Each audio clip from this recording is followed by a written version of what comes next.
कक्षा 10वीं के विद्यार्थियों को गणित सब्जेक्ट के यहाँ पे अर्धवार्षिक पेपर का प्रश्न दिखा देता हूँ। तो चलो दिखाता हूँ मैं आप लोगों को प्रश्न। पहला प्रश्न देखो, बहुपद x square plus x minus 12 के शून्यांकों का योग होगा। तो शून्यांकों का योग कैसे निकालते हैं आप लोगों को पता है? इसका सूत्र नहीं पता है तो ऐसे ही मैं बता देता हूँ। शून्यांकों का योगफल का सूत्र होता है -b/a, ये सूत्र है। अब यहाँ पे ए बी सी तीन मान है, ठीक है, तीनों को निकाल लेंगे। तो बी मान कौन सा होगा? प्लस एक्स बी होगा, तो वहाँ से एक निकल गया। और ए कौन होगा? सामने वाला एक्स स्क्वायर से एक निकल गया, तो दोनों से एक एक निकल रहा है, तो दोनों को भाग दे दो। लेकिन सूत्र में माइनस बी है, तो -1/1 भाग देंगे, कितना आएगा? -1 आएगा ना, इसलिए उत्तर क्या रहेगा? अ रहेगा यहाँ पे। दूसरा प्रश्न देखो, साइन स्क्वायर 60 अंश प्लस कॉस स्क्वायर 60 अंश का मान होगा। अब इसका उत्तर कितना आएगा? तो इसका उत्तर अगर 60 की जगह में ना आप थीटा लिख दोगे तो क्या होगा? एक सूत्र का निर्माण हो गया, दोनों में थीटा लिख दो, तो sine square theta plus cos square theta का मान 1 होता है। तो भाई साइन स्क्वायर 60 अंश और प्लस कॉस स्क्वायर 60 अंश का मान भी कितना होगा? 1 ही होगा। ठीक है, आगे देखते हैं। इसके बाद वृत्त का अंश माप होता है, तो एक वृत्त जो है ना वो 360 अंश का कोण बनाता है, तो यहाँ पे 360 आएगा। ये प्रश्न तो दिखाई नहीं दे रहा है, ठीक है, स्पष्ट। चलो आगे देखते हैं। यदि सावधि जमा खाता में ब्याज की गणना छमाही आधार पर की जाती है तो वार्षिक दर को कितना जाना चाहिए? 2 गुना, सीधी सी बात। एक साल में आप 2 बार पटा रहे हो मतलब 2 गुना। अगर तिमाही कहता तो 4 गुना लिखते हैं, ठीक है। चलो आगे देखो। इसके बाद देखो, एक विषम और एक सम संख्या का योग सदैव विषम होगा। जोड़ के देख लो, 1 + 2 को जोड़ो कितना आएगा? 3 आएगा।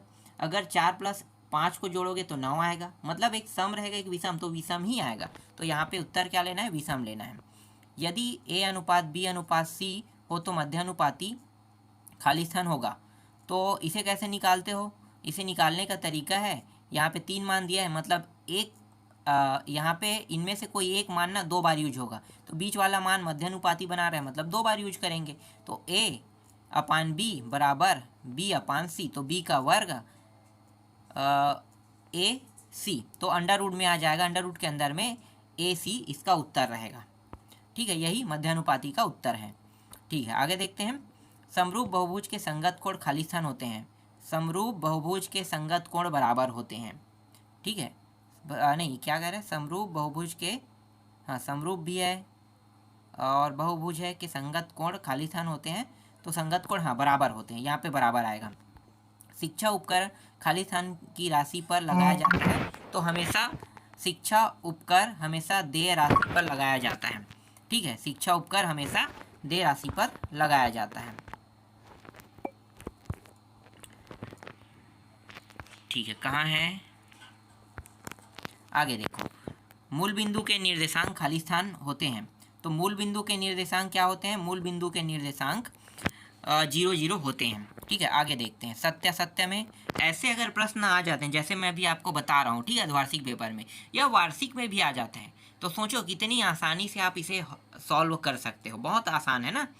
तो जैसे मैं सॉल्व कर रहा हूँ वैसे ही आपको सॉल्व करना है, ठीक है। तो चलो आगे दिखाता हूँ मैं आपको। 2 समरूप त्रिभुज सदैव सर्वांगसम होते हैं। 2 समरूप त्रिभुज सदैव सर्वांगसम होते हैं, ये असत्य है। अगर सर्वांगसम होने वाले त्रिभुज को समरूप कहेगा तो ये सत्य होता है। मैंने आप लोगों को एक बात बताया था कि जो समरूप है वो जरूर नहीं है कि सर्वांगसम होगा, लेकिन सर्वांगसम होने वाला हर त्रिभुज समरूप होगा ही होगा। लेकिन यहाँ पे क्या कह रहे हैं? 2 समरूप त्रिभुज कह रहे हैं, सर्वांगसम होने की बात कह रहे हैं, तो ये असत्य होगा। बिंदु -5 7 प्रथम चतुर्थांश में गलत है, क्योंकि प्रथम चतुर्थांश में दोनों मान प्लस में होते हैं। मैंने इसे पढ़ाते समय आपको बारीकी से समझाया था ना। आगे देखते हैं। वर्ग समीकरण के अधिकतम 2 मूल होते हैं। वर्ग समीकरण के अधिकतम 2 मूल होते हैं, ये भी सत्य है। 2 प्राकृतिक संख्याओं के योग में क्रम विनिमय का गुणधर्म का पालन होता है। 2 प्राकृतिक संख्या, ठीक है, जैसे कि एक्स वाई एक्स एक्स ले सकते हो, प्राकृतिक संख्या क्रम विनिमय गुणधर्म पालन होता है, हाँ होता है। आगे आप आगे पीछे कर सकते हो, मतलब ये भी सत्य है। 10 90 अंश का मान 1 होता है, ये सत्य है। इसके बाद बनाने के लिए ये सारे प्रश्न आपको दिखाई दे रहा होगा। देखो 2 cos 37 अपान साइन 23 का मान होगा, ज्ञात कीजिए कह रहा है, ठीक है। 7 3 21 का चतुर्थानुपाती ज्ञात कीजिए। बिंदु 3 4 के मूल बिंदु से दूरी ज्ञात कीजिए कह रहा है। 5वां वर्ग समीकरण बनाइए जिनके मूल 3 और 8 है। 6वां है समांतर श्रेणी 5 9 9 5 1 -3 का 10वां पद ज्ञात कीजिए। ठीक है, ये सब आप लोग सॉल्व करके देखना। इसी तरह से 10 8 से लेकर 10 तक के, और 11वां प्रश्न भी मैं आपको दिखा देता हूँ। 11वां से आप 12वां देख लो। ठीक है, ये सब प्रैक्टिस करना। और ये 13वां और 14वां प्रश्न, ठीक है।